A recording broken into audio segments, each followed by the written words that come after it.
স্বৈরাচারীরা তার পতনের সমস্ত ছিদ্র বন্ধ করে, কিন্তু একটা ছিদ্র বন্ধ করতে পারে না, মনের ভুলে সে ছিদ্রটা থেকেই যায়, যেই ছিদ্র দিয়ে আসলে তার পতনটা হবে।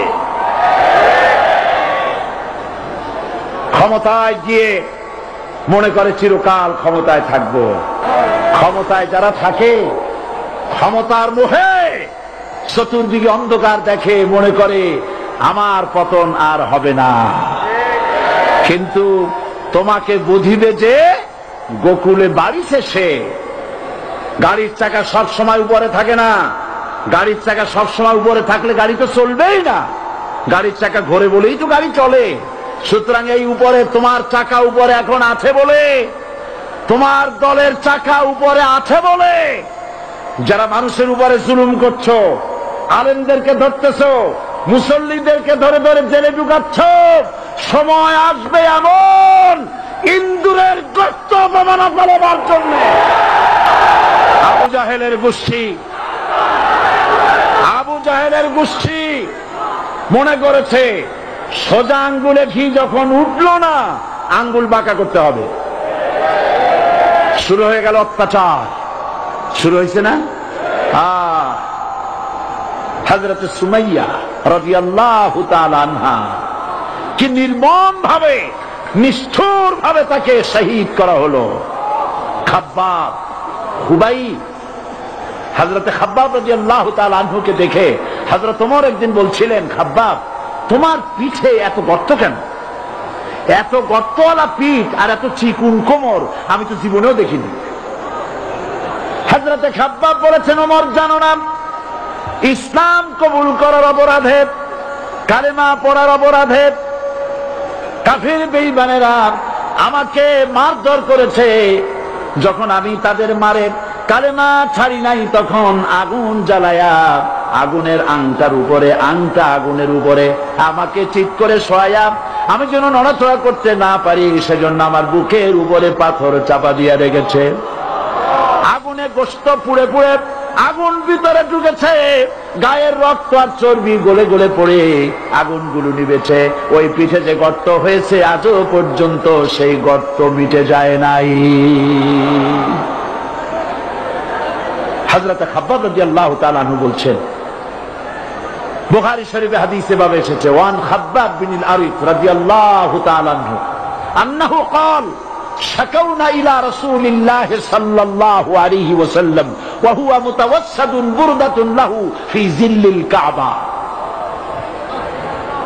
আমি গেলাম রাসূলুল্লাহর কাছে, যে দেখি হুজুর বাইতুল্লাহ শরীফের ছায়ায় আরাম ফরমাচ্ছেন। আমি কাছে গিয়ে বললাম, আলা তাস্তানসিরু লানা আলা তাদউ লানা ইয়া রাসূলুল্লাহ, হে রাসূল আপনি কি আমাদের জন্য দোয়া করবেন না?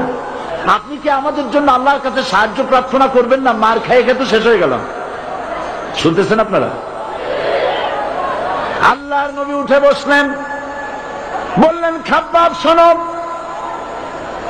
তোমাদের আগে যারা এই পৃথিবীতে এসেছিলেন দ্বীনের দাওয়াত দেওয়ার জন্য,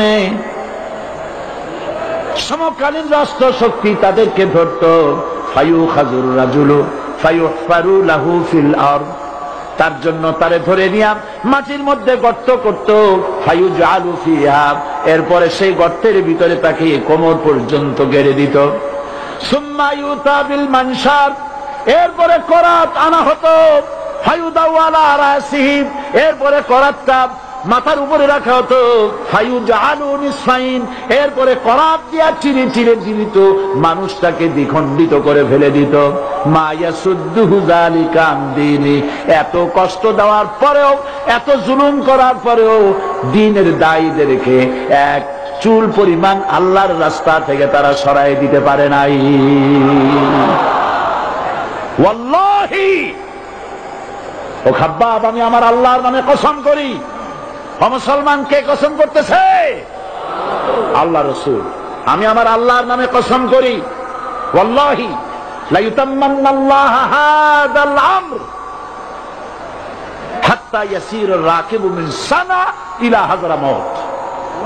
সেদিন বেশি দূরে নয়, ইয়েমেনের রাজধানী সানা থেকে শুরু করে সৌদি আরবের হাদরামাউত পর্যন্ত হাজার হাজার মাইল এই দীর্ঘ পথে যুবতী নারী তার সৌন্দর্যের পশা নিয়া আর ধনাঢ্য ব্যক্তিরা সওদাগরেরা তাদের টাকা পয়সা নিয়া একাকে নিয়ে অথবা দলবদ্ধ ভাবে মানুষেরা যাতায়াত করবে লা ইয়াখাফু ইল্লাল্লাহ। মানুষের মনের মধ্যে কোনো ভয় থাকবে না।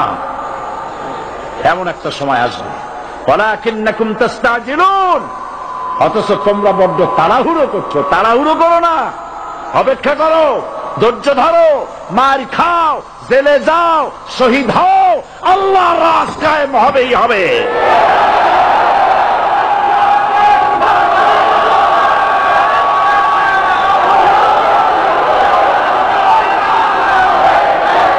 বিল্ডিং থেকে শিক্ষা গ্রহণ করুন। বিল্ডিং, ইমারত, দালান থেকে শিক্ষা গ্রহণ করুন। এই যে তো দালান আছে না পাশে, দেখতে পাচ্ছেন? এই দালান কি দিয়ে তৈরি করা হয়েছে বলেন? ইট। সমস্ত ইটেরা যদি ধর্মঘট করত, আমরা কেউ মাটির তলায় যাব না, কেউ আমরা আগুনে পুড়ে ঝামা হব না, পিক হব না, কেউ আমরা টুকরা টুকরা হব না, সবাই থাকবো উপরে উপরে, তাহলে কি দালান হইতো নাকি?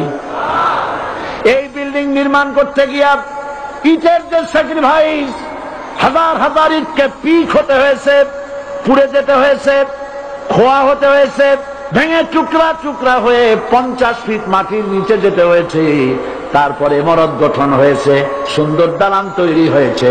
যারা ইসলামী শাসন চান, আল্লাহর দ্বীনকে বিজয়ী দেখতে চান, তাদেরকে অসংখ্য মানুষকে পোড়াইটের মতো জেলখানায় পুড়ে পুড়ে মরতে হবে, অসংখ্য মানুষকে ফাঁসির কাস্তে ঝুলতে হবে, গায়ের রক্ত দিতে হবে, শহীদ হতে হবে, তারপরে ইসলামের ইমারতটা কায়েম হয়ে যাবে।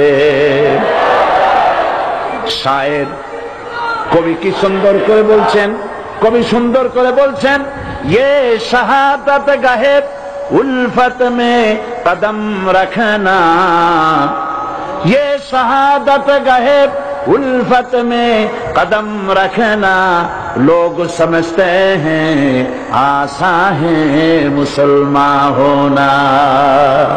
মানুষেরা মনে করে মুসলমান হওয়া খুব সহজ জিনিস। না, মুসলমান হওয়ার অর্থ হলো শাহাদাতের ঈদগাহে শামিল হয়ে যাওয়া।